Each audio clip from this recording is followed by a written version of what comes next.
Okay, for this next video, I'm going to do the technique obstructing the storm. Now, I'm going to give you guys a little bit of really cool information in this. I'm going to change it up. I'll teach exact and then kind of alter it a little bit and have a little bit of fun with this. But here's something that's very valuable to know. There are 4 overhead club techniques in American Kenpo. So the first one is checking the storm, that we step to the right. The next technique is evading storm, we step to the left. Then we have obstructing the storm, where we step forward and we obstruct it and stop the club. And then we have capturing the storm, where we step forward again, but instead of stopping, we follow through and we take the club on them and we use the club. So that's kind of the category completion thing happening. Checking to the right, evading to the left, obstructing, step forward and stop it. And then the very next one, capturing the storm in green, that we step forward and let it follow through.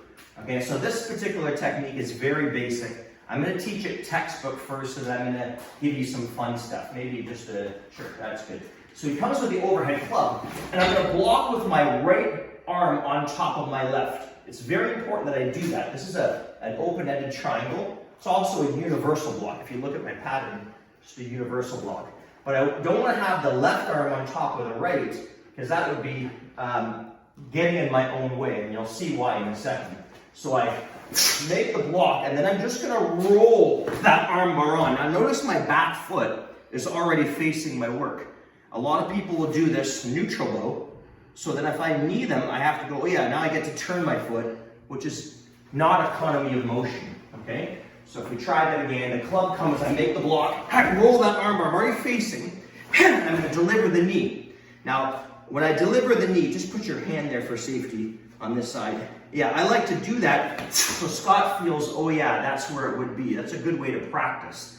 Rather than always missing with the knee, going, okay, I could have got you. He puts the hand, it's almost like having a kicking shield.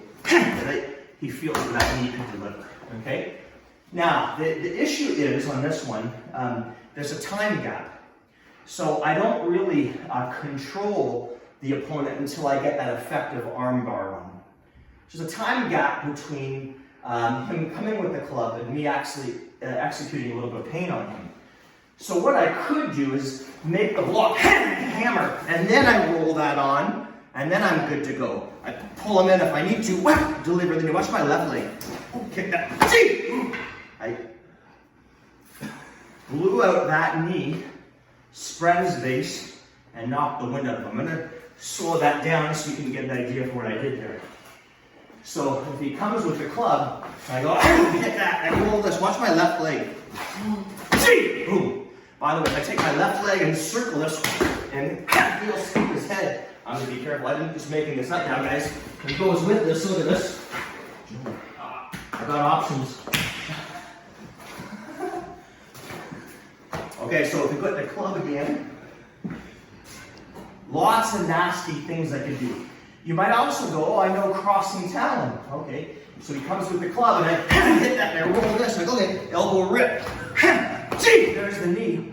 And I would always disarm, but I like taking out the base.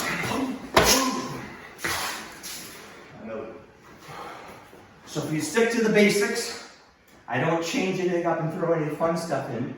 I just do a block, I roll the arm bar, I deliver the knee, I would take the club, I'm done.